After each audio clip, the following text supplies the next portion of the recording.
Hello, wine drinking people. Today is Thursday, December 2nd.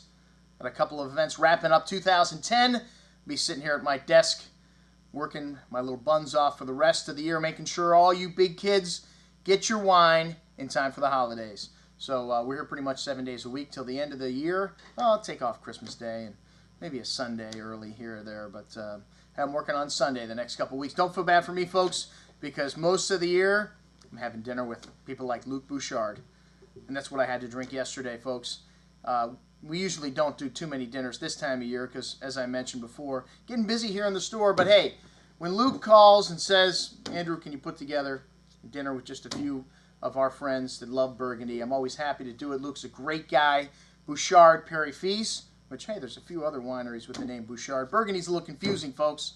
I mean, a lot of names that sound alike, a lot of villages, a lot of people make the same wines, but Bouchard, Perry-Fils is the first Bouchard. Bouchard N came about 4 generations later. And Luc Bouchard is actually, well, the Bouchards don't own it anymore. Henriot bought it a few years ago. But still run by the family and still making some fabulous wines. And of the big guys, they make about 600,000 bottles a year here at Bouchard Perry-Fils.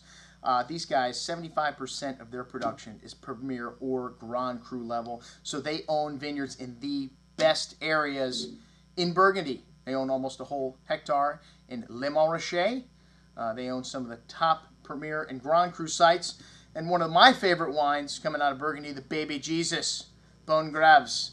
And this wine was labeled Tête de Cuvée before the appellation, before the labeling system in Burgundy. So before they even had Grand Cru, this was called Tête de Cuvée, the very best. And that's one of the great things about Burgundy. If you know the wines of Burgundy, you can find some incredible deals like this Bouchard Baby Jesus wine, which is Premier Cru of Grand Cru quality and under $100 a bottle, man, on this offer, the 06 vintage, which the 06s were drinking nicely. But the focus of this tasting was the 08 vintage, and I learned a little bit about the 08 vintage. It's always nice to break bread with the people that actually grow the grapes, that make the wine. 08, an outstanding vintage for white wines. Very concentrated, very rich, and lots of minerality. 3 things that you need for great white wine in Burgundy. And we started off with, well, a little Henriot Brut Souverain, which Henriot's own Bouchard, so I thought that would be appropriate and become one of our top-selling champagne brands in the store here, especially at $37.75. We got a great price on this wine. But starting up with the whites, we had the Pouilly-Fuissé 2008. This was a very impressive wine, notably different than the other 2 wines. So the other 2 wines are Côte de Beaune, Pouilly-Fuissé from the Côte de Chalonnais, and 08, a very, as I mentioned before, concentrated vintage, and also lovely acidity, lovely brightness. This wine had this kind of pineapple citrus to it, a little acacia flower, and then, again, lovely minerality here, great acidity, and, well, the tuna course with the Insigne di Pepe pasta souffle dish. Could have been couscous in there also, and a little bit too much lemon zest. But Ali, some great food last night. He always puts out some stuff, some amazing food, and some stuff that I never had before. And I have dinner here sometimes 2 or 3 days a week, and that's for the last 20 years. So an amazing meal. The Meursault Leclus 08, probably the crowd favorite last night. Meursault, I always say, kind of the fattest, the most California-esque of all the Burgundy appellations. And this wine definitely had a little bit of that oiliness on the palate even, and some lovely creme caramel notes, some really nice lemon citrus fruit, wonderful concentration. The Clos Saint Landry, this wine needed a couple years to me, had some bright minerals to it, and the fruit kind of maybe not as expressive as in the Meursault Leclus. Maybe that's why that was the favorite wine among our tasters last night. Then the first red wine, the Savigny-Le Bon. One of the best values in Burgundy today is Savigny-Le Bon. And the wines of Bon, you know, there's no Grand Crus in Bon, but Savigny-Le Bon, you can get some incredible values. They're around $30. $29.04 a bottle. Lovely red cherry pie-like fruit to this wine. Kind of rose petal flower notes to it. Really bright and savory. Light and refreshing Pinot Noir. Next up we had the Clos de la Mousse. This is a very famous wine that the Bouchards own. It's a monopole. They're the only people that make it. Very approachable, and these 08s, all of the reds showed a lovely approachability. A lot of times when we do young Burgundies, people that don't know Burgundy, don't get the wines, and leave saying, I didn't like any of the wines. Everybody last night, all 13 people left and said we loved all of the wine. So a great sign. This Clos de Mousse had this kind of wonderful raspberry fruit to it, a lovely flower note to it also, some spice, and some gravelly-like minerality. Really nice wine. The Von Romane, one of my favorite village wines. This contains some of the greatest Grand Crus, Romanée-Conti, in all of Burgundy. And the village wine here, one of the best values in Burgundy.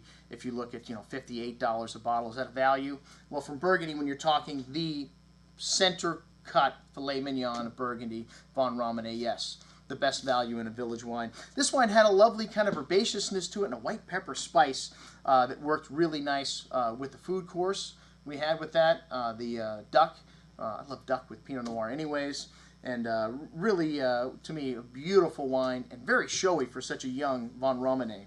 All right, next up we had two 06s, and I've been touting 06 as a vintage that you can drink today.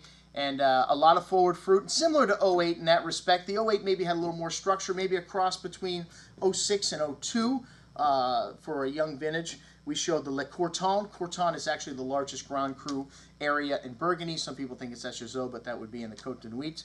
Le Courton, this is one of the best values of all the Grand Crus in Burgundy also. Had this lovely gravelly minerality to it, lovely Bing cherry fruit, really soft and velvety on the tongue, but still maybe a little bit tannic still. Le Courtons tend to be a little austere when they're young. And then the Baby Jesus wine, that's right folks.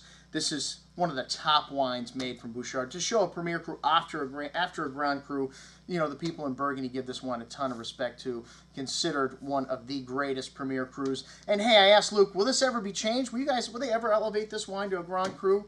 And he says, will they ever elevate Meursault Geneviève to a Grand Cru? No, this is there's no Grand Crus in Meursault. There's no Grand Crus in Louis Saint George. So unfortunately, just like the 1855 classification in Bordeaux, the classification in Burgundy probably will never stand. And these great Premier Cru wines like the Baby Jesus from Bouchard probably always be one of the greatest values in Burgundy.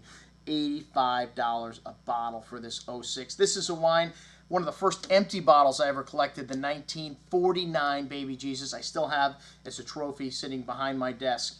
And incredible wine. The first time I met Luke at the Great Wine Seminar several years ago, we showed this wine. I just could not believe how fresh and how bright the fruit was in this wine for how old it was. And hey, the 06, who knows, man? You could keep this wine definitely 20, 30 years, 50 or 60, possibly. One of the greatest wines in Burgundy. Check it out along with all the other wines from Bouchard. Père et Fils. I'm your host, Andrew Lampasone, signing off for the Wine Watch, saying remember, always drink the good stuff first.